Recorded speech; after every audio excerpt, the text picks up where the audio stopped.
It's the Opperman Report. And now, here is investigator Ed Opperman. Okay, welcome to the Opperman Report. I'm your host, private investigator Ed Opperman.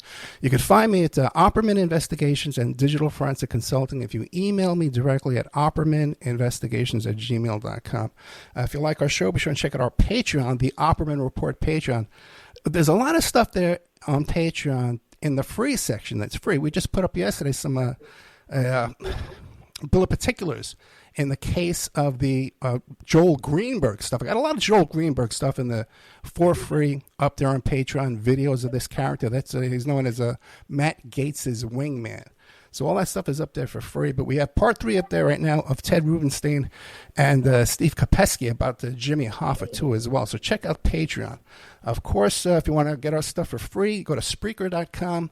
I do a live show every Friday night. There's a chat room. You get an email notification when we put up new content, and I play repeats there every single night of the week at Spreaker.com. Got some really good exclusive stuff for you. Today we have Brian A. Beute, and you can find him on LinkedIn as Brian A. Beute, Beute. And Mr. Beute is the man who decided to primary against Joel Greenberg. And Greenberg went nuts all over this guy, making horrible, false allegations about our friend here, Mr. Beute. But he's seen some justice. Greenberg's in prison for quite a long time. And it's also brought about this expose on Matt Gaetz as well. But we're going to hear from the man himself, Mr. Brian A. Beute. Mr. Beute, are you there? I am here. Thanks for having me, Ed. Hey, thank you so much.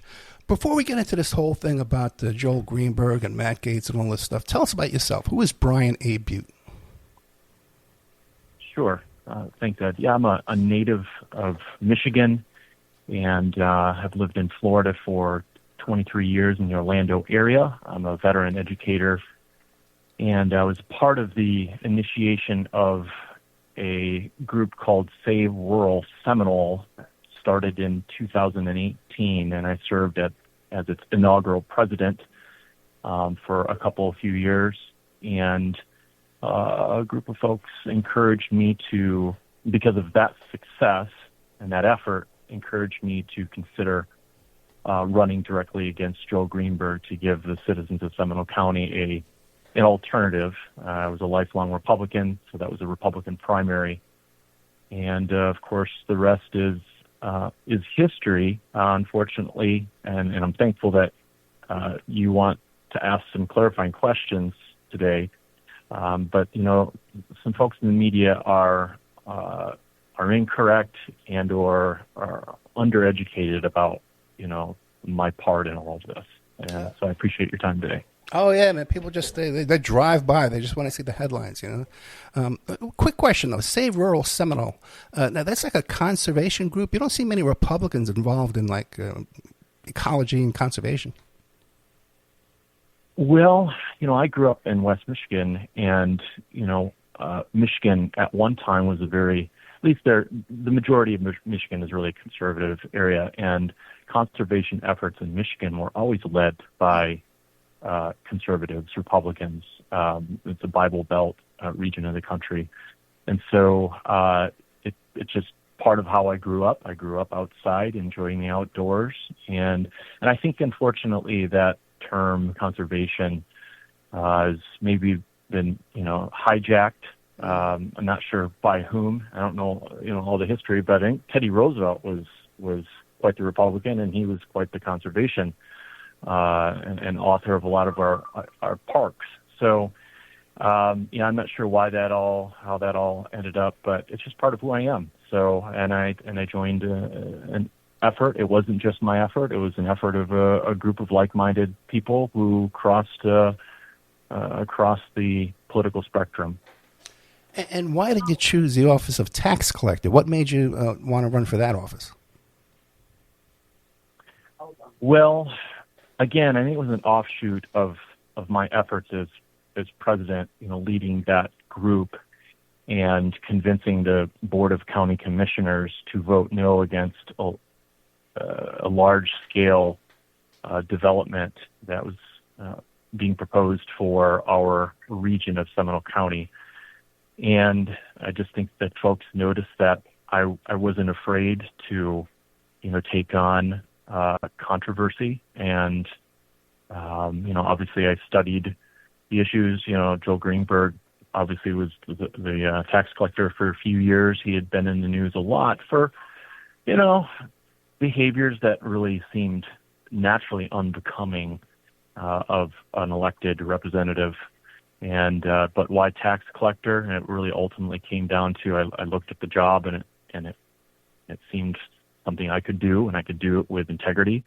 And I thought that my candidacy would be a clear alternative to Joel Greenberg's tenure as the tax collector. For people not familiar with Florida, the tax collector's office is also the DMV, the Department of Motor Vehicles, where you get your license and you register your car. Like they're upfront about it that it's all a tax. They're not hiding anything. It's a tax in every state, but here they call it a tax. But Greenberg was doing some odd stuff to begin with before his insane behavior with you. Like he was carrying a gun and stuff like that, and badges, and investigating Bitcoin, a lot of crazy stuff, right? Yeah, and so just like regular citizens, I noticed those articles and reporting in the news, but I'll admit, like, I didn't pay much attention to it. I was a teacher, a dad, busy living life, loving my neighbors, going to church, save rural Seminole. So it wasn't really something that I focused on. And so I do have a lot of empathy for the general public.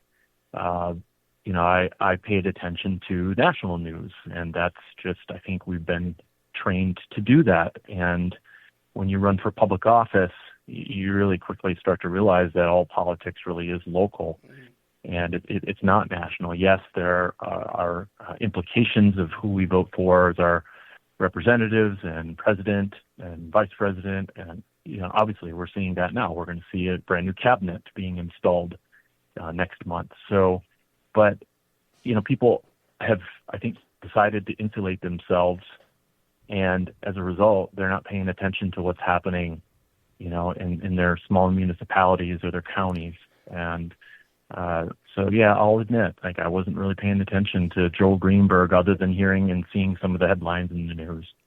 And this is your first little baby step into politics, right? So you didn't have like a whole organization behind you or anything, right? A team?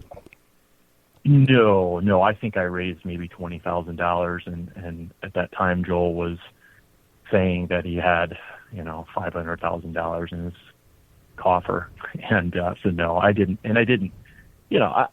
I went into it with a great deal of naivety. I'll admit that. And no opposition research on Greenberg? No, I mean, what's opposition research, right? I did my own research, and he frankly provided the enough evidence of his character. Right, Google, yeah. I heard Google is I couldn't have afforded to do that. Yeah, right. Okay, so then what happens? What was your first hint that things were that you were in big trouble with this bunch? Well, you're referring to prior to my running and filing, or are you talking about after filing? Yeah, I mean, like, when did you realize, hey, these guys are playing very serious, and then they're willing to break the law, and they're coming after me? Well, I went into this naively. I knew that there were unsavory behaviors going on in that office. I knew. I think an article came out October 4th, 2019, written by Lauren Ritchie in the Orlando Sentinel. And the title was, it caught my and several other friends' attention, and something like, $3.5 million given to, friends. And so, she had done, at that point, probably the most exhaustive research and made that publicly available in that article, and just listed, at least a dozen individuals who, according to her research, were receiving either ridiculous salaries above and beyond what would be maybe standard, or frankly, fraudulent contracts. So that that caught my attention, and since that afternoon, I filed October 4th, 2019. And just think, if he hadn't stalked you, he'd probably be still in that office doing that same stuff. Oh, sure. Yeah, it's hard to say. I know we're probably getting a little ahead of ourselves here in the timeline, but it's hard to say. He was already on the Fed's radar, according to the testimony of many. I've read a lot of depositions, so he was under investigation, I guess, early in 2019. Okay, so then what happened? What caused him to what was the nature of him stalking you?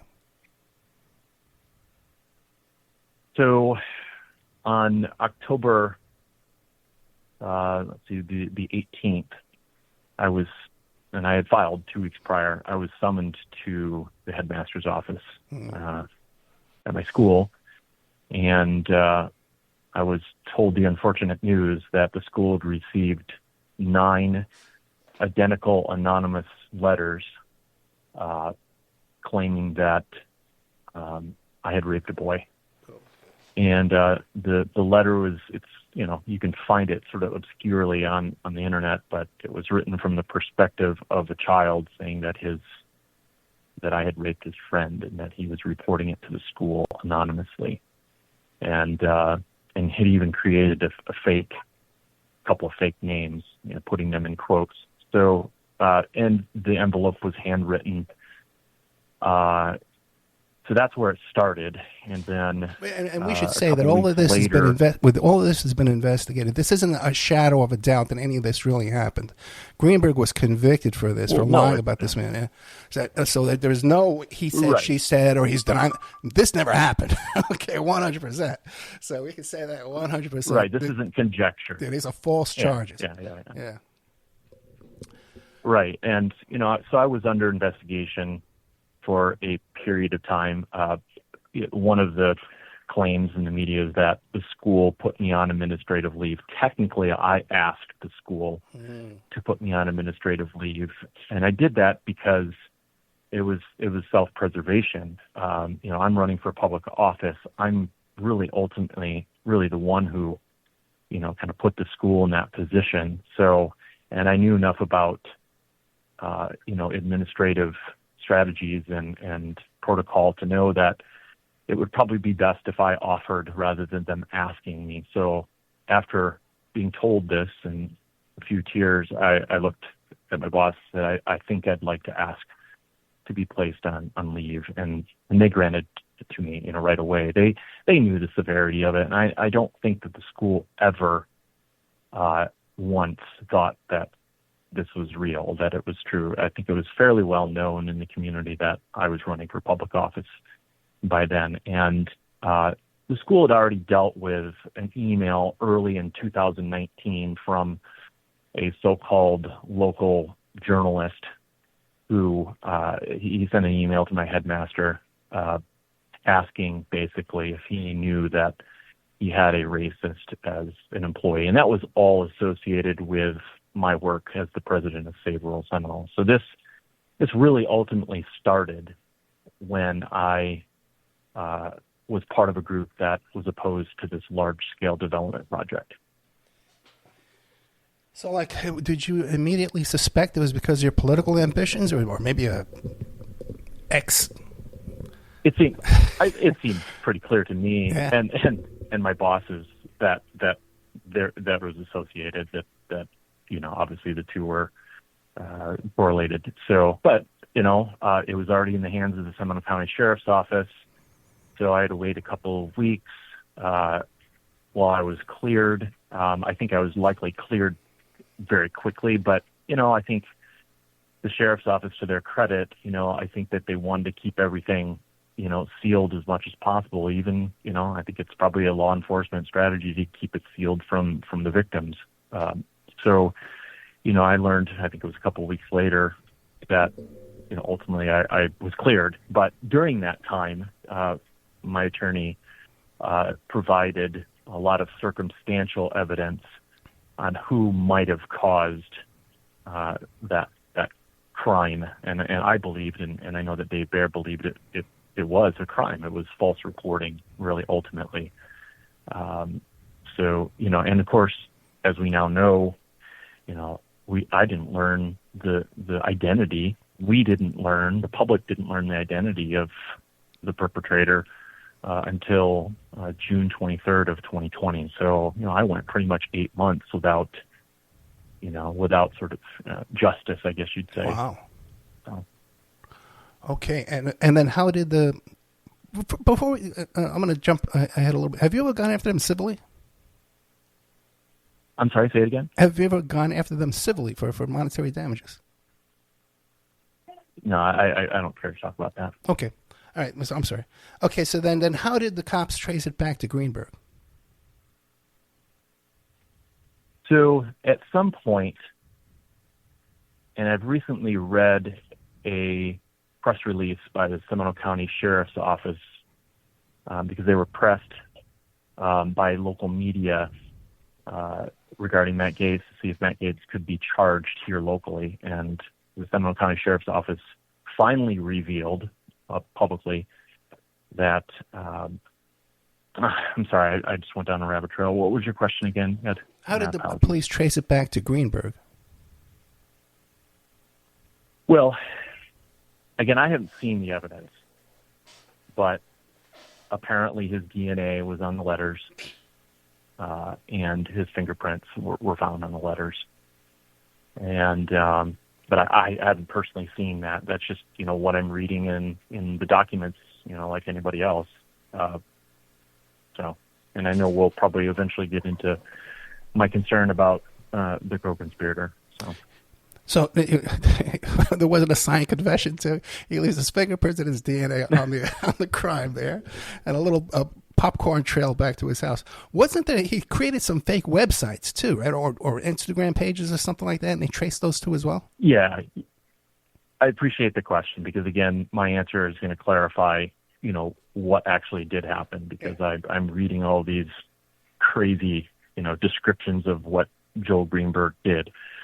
So, yes, the IP address that went back to his home is related to him starting a Twitter account in my likeness. So it was Brian Beute, and it had my picture. It had, a heading that was something that was stolen from my campaign. So it appeared that it was me, and it was me supposedly making claims about, being white America is preferred over, the alternative, and think just the theme was racial in nature. And then he caused, that's the word that the government uses, he caused a Facebook page to be created, and it was not, unlike a media report recently said it was called Creepy Brian Beute. It wasn't. It was actually named Trinity Teach. And it was a fake Facebook page, and it was created from the perspective of a colleague who was stating that the school was covering up my years of sexual crimes. And obviously that was false as well. Yeah, you can go back on the Opperman Report Patreon and see the videos of Mr. Greenberg when the police were having an armed standoff in front of his house in the middle of the night. And he's talking about being dope sick and he doesn't want to, And then there's another one where he's at his ex-wife's parents' house and you see him there too. So obviously this guy has a lot of personal demons going on that would cause him to come up with this crazy plan, which is so amateurish and on every level, just amazing. So, well, the judge said it was the most evil thing that he did. Out of all the other stuff, really. Yeah. And this is a guy who's in prison for sex trafficking right now, and financial crimes. Right. Yeah. Okay, so then what happens? And he gets arrested. What's next? He was arrested on Tuesday, the 23rd of June in 2020, and he was released on his own recognizance. I can't recall if there was a financial bond. I don't know all the details of that. I wasn't paying attention to that. So And at that point, I'm running a race still. Oh, really? And a primary, right? I'm running a primary, right? In other words, I didn't drop the race. I mean, I think a lot of people might have done that, and I had plenty of reason to do that. The paranoia, the stress that it caused, and not just for me, but obviously my family. I've, at the time, 2 teenage daughters. I had to explain all of this to them, and it's, it played on me just a real mental toll. And I don't know victim theory. I'm not a psychologist, but at some point you start to maybe believe, oddly enough, that you're guilty of something, or that you get to that point because you don't think that the perpetrator will ever be arrested, right? So that all was going on in my head, but I've got to run a race, and it was difficult because I was really I was gagged. I mean, it really never was told that I couldn't talk about anything, but it was an ongoing investigation, and there was still an unindicted co-conspirator at large. Even to this day, it's still at large. And so, it really caused, it caused me problems when being interviewed. There were a couple of times that there was a debate, and I had, I didn't join the debate. So that would cause, obviously voters, especially super voters, concern, like, oh, how come this guy is not here? Mm-hmm. So it just really messed with my head, and I didn't know how to dodge. Again, I'm just not an attorney, and I'm just a regular guy. I didn't really know how to dodge particular questions. I was concerned that maybe there'd be more happening. So I didn't necessarily hide, but I just had to walk through that wisely, and now I feel like I can talk very openly about it. I assume that the case is closed, even if there's a co-conspirator at large. Maybe I shouldn't assume that, but I mean, we're 5 years now along in the tooth. So anyway, primary happened. I lost in a 3-way race in the primary to the current tax collector. And interestingly and sadly enough, Joel Greenberg received 12% of the vote. Wow. Okay, so now how much time did Greenberg get? So I think it was 11 years total after the plea bargain, and I believe he is scheduled to be released in 2030, in the middle of 2030. Gotcha. And give us an idea of what the charges are that he pled guilty to. Me personally? Oh, no. Or all the charges? Yeah, whatever you know. Yeah, right. Well, obviously, what had happened to me, he had stolen a lot of money from the county coffer, which, oddly enough, he was allowed to do that, but that's maybe another topic we could talk about, how it ever got to that point. Obviously, the sex trafficking he admitted to, the SBA loan fraud, which caught up a 2 or 3 other people. I know one of those individuals is actually in federal prison as well. There was, 12 people were indicted ultimately, and I think 5 will have served a prison term, and I do believe there's a few that were on probation, and I do know that one person is actually deceased now. So it's as a result of running against a guy that the state should have actually more effectively managed. He was a state employee, but as a result of my running, it really opened up everything. And I don't know all the facts. There's a lot of facts I don't know. There's a lot of facts I don't really care to know either, admittedly, because, like any victim would like to just simply, move on and rebuild his or her life. But that's what he was charged with. I went to the May 17th, 2021 plea hearing, and then I went to the sentencing on December 1st, 2022. or 2021. It's crazy. We're in 2025 almost here. Yeah, right. Next week. Yeah. Now, what about they name a co-conspirator, but they don't give you the name of the co-conspirator. So he had help doing this, right? Why don't you give us some background on that? Sure. He did have help, and so if anyone is interested in looking, I hope someone is actually interested in looking at documents 37 and 38 in the USA versus Joel Greenberg docket. Both of those documents refer to a co-conspirator that is identified 15 times in the original search warrant, which, of course, would have been issued, prior to his arrest on the 23rd of June, 2020. And the co-conspirator's name is listed on that search warrant 15 times. So, my ultimate question is that a mistake that person hasn't been identified in document 4? I mean, document 4 is missing, or is the DOJ, purposely restricting that document from becoming public?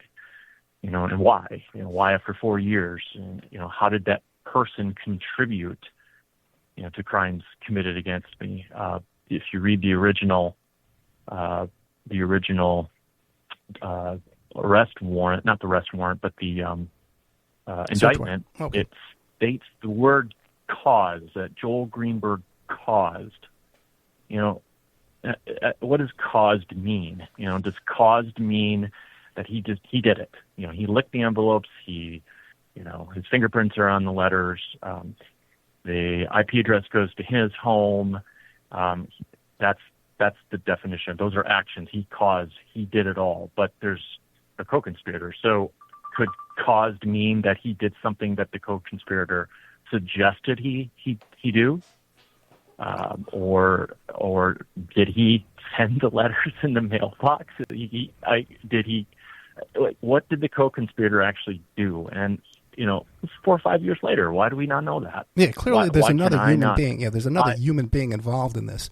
And Florida is the sunshine law state where all of this stuff is supposed to be available. I've been involved in cases down here before I lived here as a witness where my communications with the prosecutor's office, the defendant was getting our emails, copies of our emails, me talking to the prosecutor while the case was going on. So this stuff is out there. You can get this stuff. So someone's pulling some big strings here, or like you said, they're still under investigation. Someone's still under investigation. We got to look into this, see what's going on here. Well, Ed, maybe based upon your experience, you could share with your audience, what's the purpose in protecting the identity of a co-conspirator, right? Is it because that person cooperated? That could be one issue, yeah. Or they're still under investigation, or someone's got a lot of money. You know what I mean? But usually too, like the Miami Herald, they're good at this. They go to court and they get this stuff unsealed. They do it all the time. Why don't they do it in this case? I don't know. No one's asked. I haven't. Nothing's been filed. I see all kinds. You're right. Miami Herald is super interested. The Orlando Sentinel will file.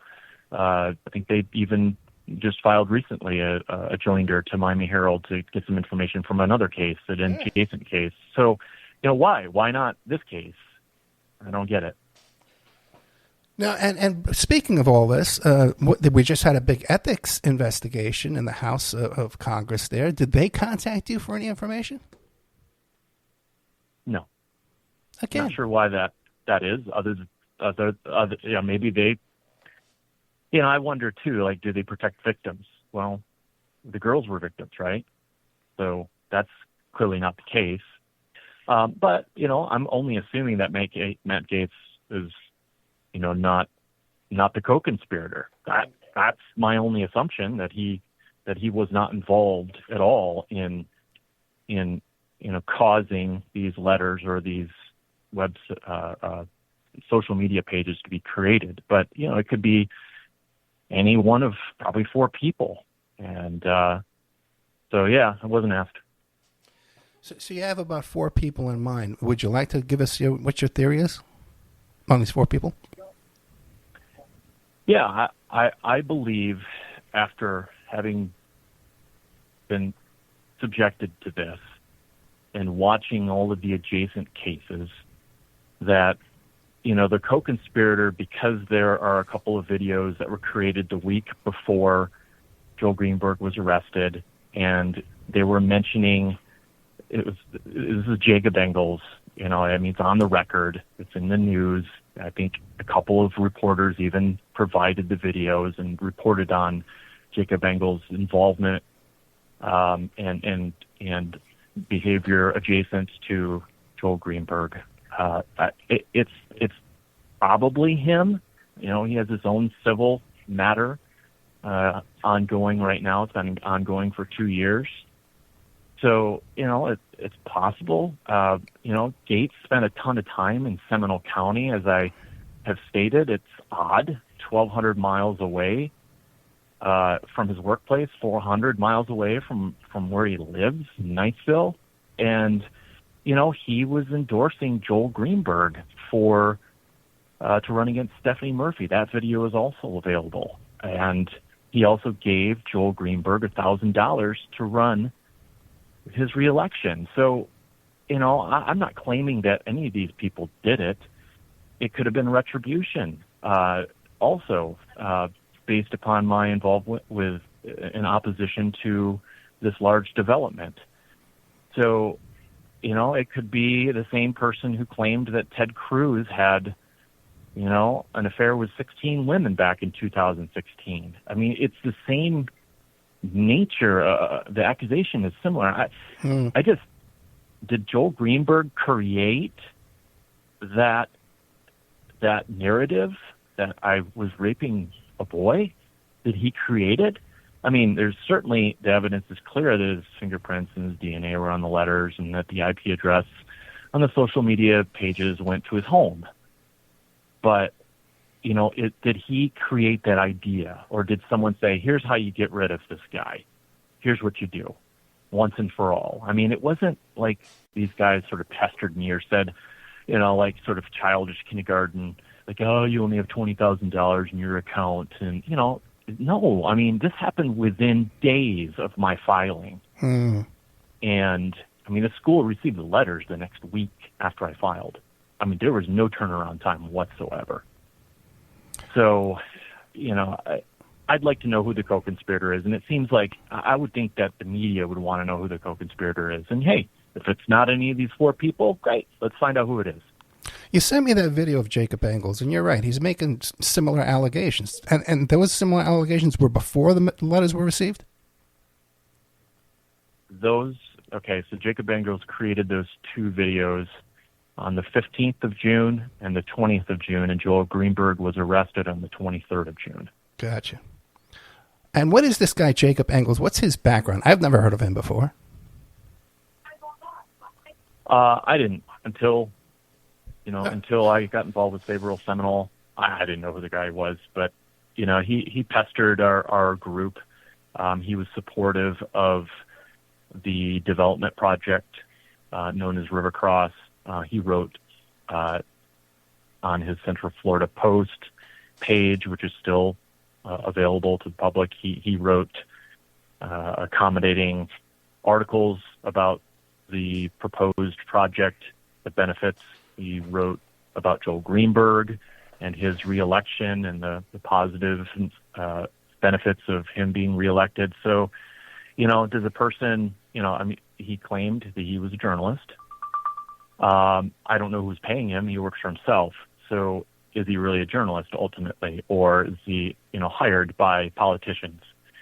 And in his civil case, I think it's fairly clear that there's evidence that he is hired to write articles. And also, too, you sent me a whole bunch of pictures. And Enrique Terrio from the Proud Boys is in some of these pictures. And so he's mixed in with that bunch, too, as well. Yes.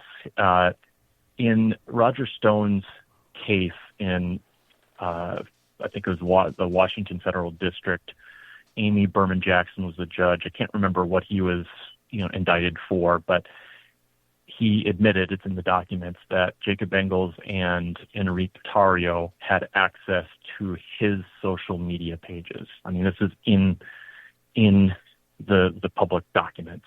I'm not making any of this up. So, Jacob was, I don't know if he was self-proclaimed Roger Stone mini-me, or if Roger Stone calls him that. I don't know. But he's very close. He was there in Washington, D.C., I believe, on the 5th and maybe 6th of January with Roger Stone and others. So, I mean, the record's there out in the public domain if people want to see, that connection there. And, why is Jacob Engels spending so much time in Seminole County? Why had he been making that his home?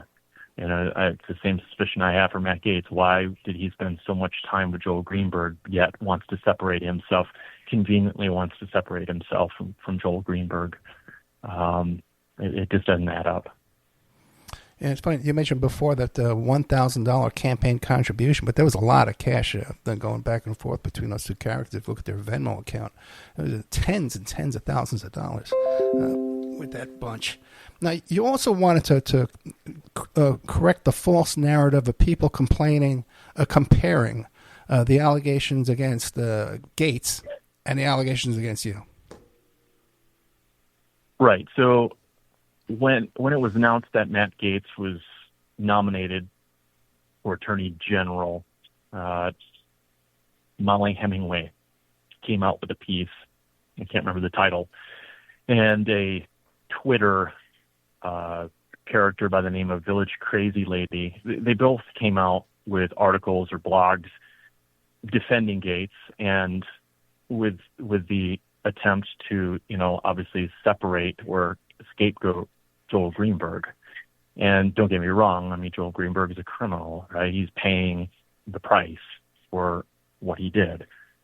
But now there's this effort to separate Joel and Matt Gaetz, and they were frankly inseparable for a long period of time in Seminole County, in the Bahamas, on a fishing trip, in Washington, D.C. So, Hemingway doesn't address that. Village Crazy Lady doesn't really address that. And these narratives were picked up by Glenn Beck, Charlie Kirk, Candace Owens, Jimmy Dorey. But, I take great umbrage in that overall narrative, but in particular, this Village Crazy Lady, she said that Greenberg called me a carpetbagger. And I asked her, could you provide to me that source? Because I know that never happened. And no, nothing, silent. So I've asked her 3 times if she would provide that source. Now, that might to your audience sound like, you're kind of swatting at flies here. But, when you're a victim of a crime being, from the claim is that you've raped a student and a boy, right? You really do care about the public record and about you. I mean, my name is on the internet, and I ought to take the opportunity to defend myself. So I was never called a carpetbagger. And then she claimed that Joel Greenberg created a Facebook page entitled Creepy Brian Beute. And again, why create these lies? That never happened. She can't provide to me that source. I've asked her a couple of times. And here's what really bothered me ultimately. Candace Owens said of Village Crazy Lady's blog on Twitter, quote unquote, we were able to back check her information is verifiable. And none of these people called me. None of these people asked to verify with me if this is the case. So if you can't believe part of this narrative, I don't think you can believe any of the narrative, and it's highly suspect. The timing's highly suspect.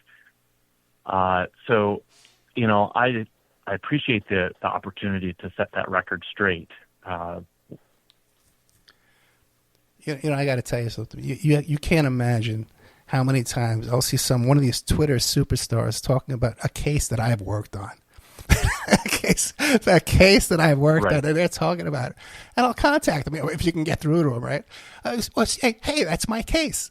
Do you have any questions for me? I can say what really happened. No, I'm not interested. I got no time for you. Right. No. Right. And the other thing, too, is I really clearly you've been traumatized by this, man. Any victim of crime, it's a trauma. I was once, my house, a housekeeper stole some inventory from my house, and that was traumatic. And this is a public trauma, humiliation. You're failing. You don't have to make any kind of half steps here in stating your case here, man. It's just outrageous that these people, they're just as much smearing as Greenberg was. There's no difference. Right. And I think, for a long time, I had a couple of press conferences, and, I'll get asked the questions, the sort of your standard questions, and some people would argue, well, you really never addressed those or answered them directly. And I didn't, because ultimately my candidacy was representative of what is good and decent in human beings. I am not perfect, but I was running against a person that the state should have removed. And, part of my press conferences were requests to Ron DeSantis, to Ashley Moody, to Miguel, to Melinda Miguel, the chief inspector of the state of Florida, to Archer, the 18th judicial state attorney. Like, why did you let this go for 3 years? Why did it take a regular citizen challenging this guy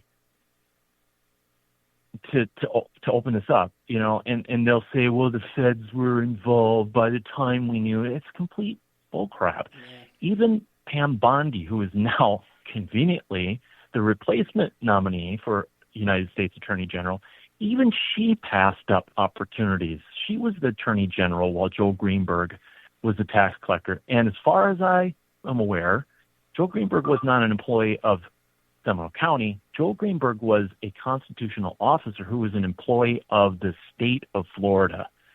And he had to answer to the Department of Revenue, who answers to, ultimately, Ron DeSantis. And I asked Ron DeSantis, looked in the camera on 2 occasions, and I never once heard from the state of Florida. I even sent email requests to the state of Florida to investigate why Joel Greenberg was allowed to steal, which apparently has come to about $1.8 million. Why was he allowed to get away with that in the state of Florida? Is it because, listen, I was a lifelong Republican until I became an independent.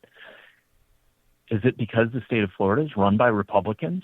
I mean, I was a Republican. I chose to be a Republican partly because of the way I was raised, but also chose it out of my own agency because I'm a conservative. I'm a conservative-minded person. And I can no longer attribute myself to whatever this current Republican Party is. And I think, that basically that's the message I'd like the American people, the average American person to hear is I'm just the average guy. I had a $20,000 campaign account, right? It was, $500 contributions. And it wasn't, $500 of Bitcoin stolen from the county or provided, by, maybe my parents or, it was just a regular campaign. And my message is this: regular Americans, we deserve better, but I think we have to do something about it. And it's, not creating January 6 events. It's not, putting a dig in at the left. No, get out of your homes, get into the community, go to, local school board meetings, go to a local municipal meeting, run for office. We have to do this. I mean, our nation really is in a rough situation right now, where the far wings of each party, if you want to call them that, they don't represent the clear majority of Americans. I think the statistics are very clear that 65% of Americans consider themselves independents. And that's because neither party is very appealing anymore. It's led by wild conjecture and odd and crazy behaviors. And I think it's time that regular Americans, stand up and do something. Stop talking about it. Get out of your television. Go to your local meetings. Get involved. Yeah, it's only going to get worse. The division and the. Well, I hope not. And it's hysteria. I hope a lot of people hear. Yeah, I hope a lot of people hear your show here, and are inspired by just a regular person doing it. I'm just a regular person. I have my own struggles, like we all do. But, we got to stop worshiping, the former president, the current president, the former AG nominee, the current AG nominee. We've got a problem, an idolatrous problem in our nation. And, I'm a believer in capitalism, but I do believe, some of this is born out of the kind of freedoms we have. We have the freedom to make terrible decisions. We have the freedom to attack each other and, frankly, get away with it. And sometimes, in my situation, you're not allowed to get away with it, and you'll be prosecuted for it.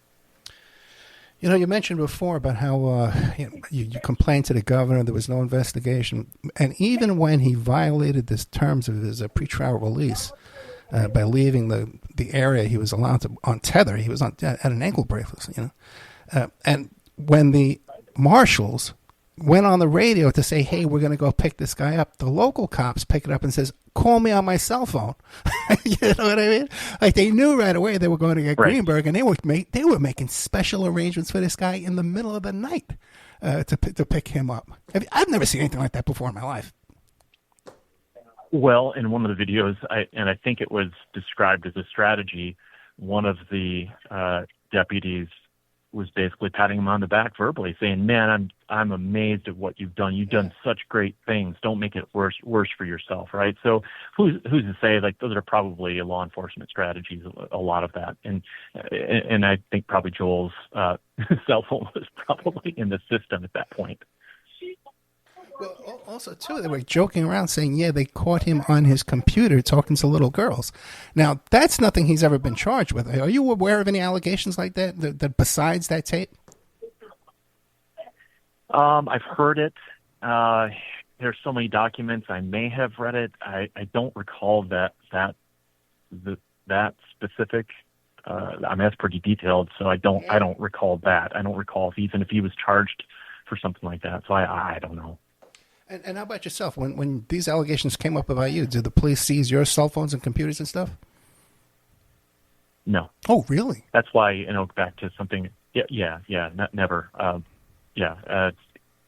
So, and I think had they done that, maybe I didn't learn. Remember, it was 2 weeks after I filed where I learned about the letters, right? So, but the letters were already being received by my school, a week prior. So even my school did a great job. I mean, they received these letters, 9 of them, colleagues and bosses, but they did a great job of keeping that from me. I mean, it was because now in Florida, I don't know if this is all states, but in Florida, the school is required by law to report this. So I think the letters were received probably around the 10th, 9th and I think the 9th and the 10th is what the record stated. And so they would have turned those letters into the sheriff's office immediately, within 24 hours.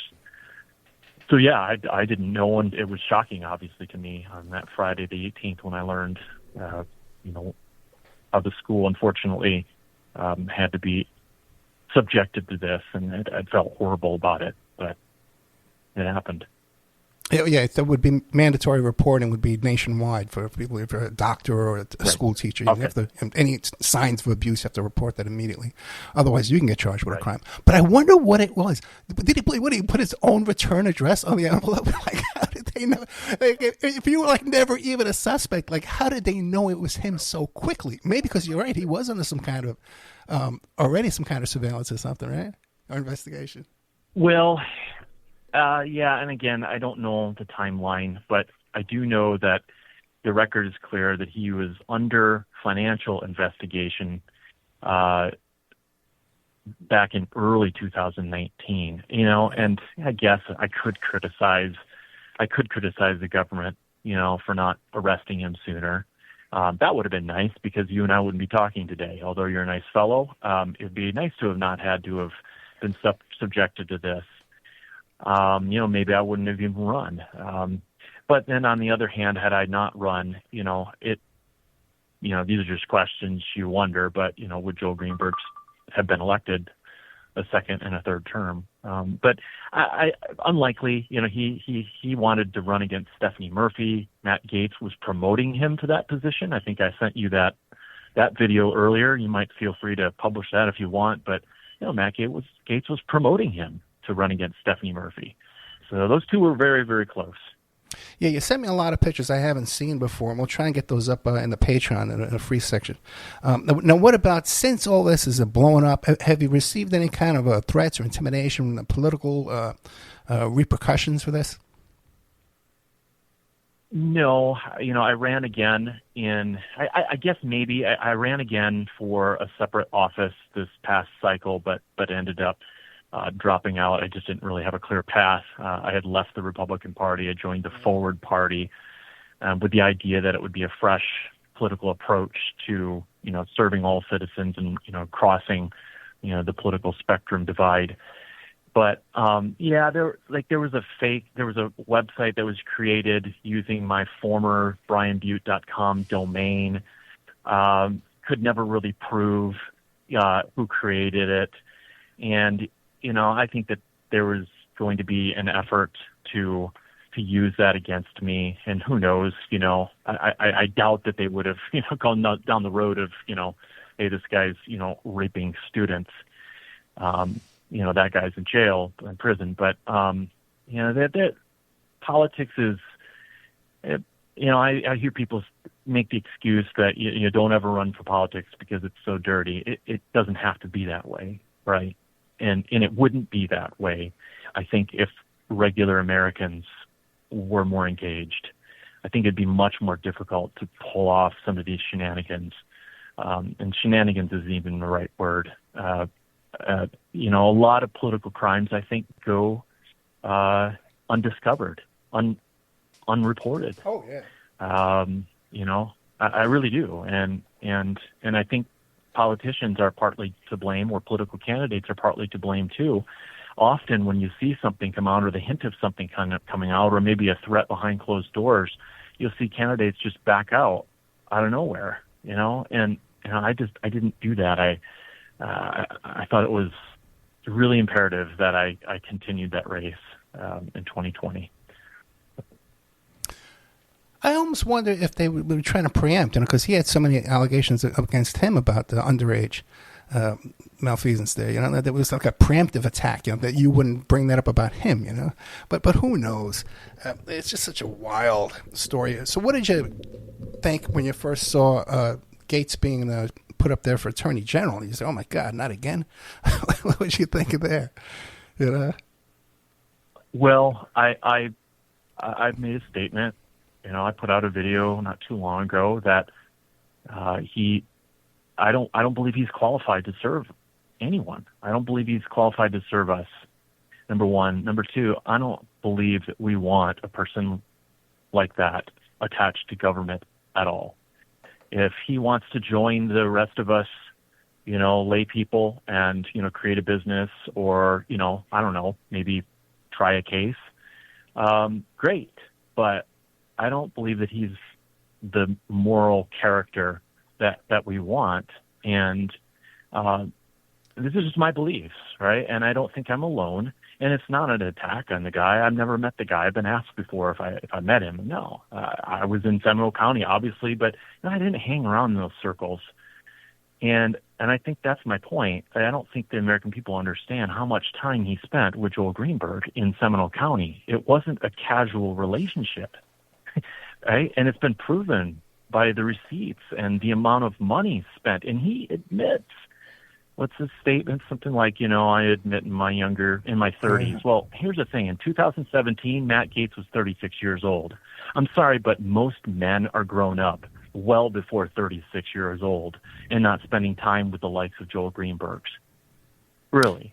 Yeah, and like you said, he's never tried a case. He's never prosecuted a single case in his life. But, he got a DUI. In the old days, that would have been enough, But then also, too, he tried to get on a plane twice carrying a gun on two different occasions. Like, this guy's he's a crime maker, not a crime fighter.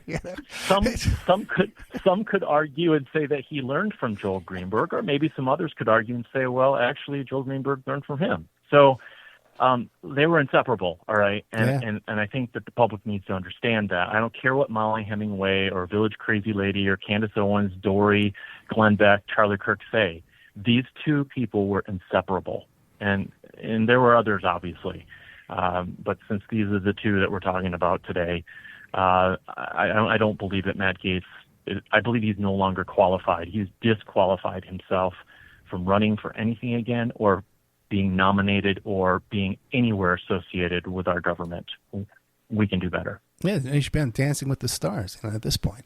But the thing is, also to one of their more sleazy activities is because Greenberg was in charge of the Department of Motor Vehicles, the tax office here, where you go in there with your old license from another state or something like that. They take it and they put it in a box to be shred later. We're going to get around to shredding these all at once at the big shredding machine.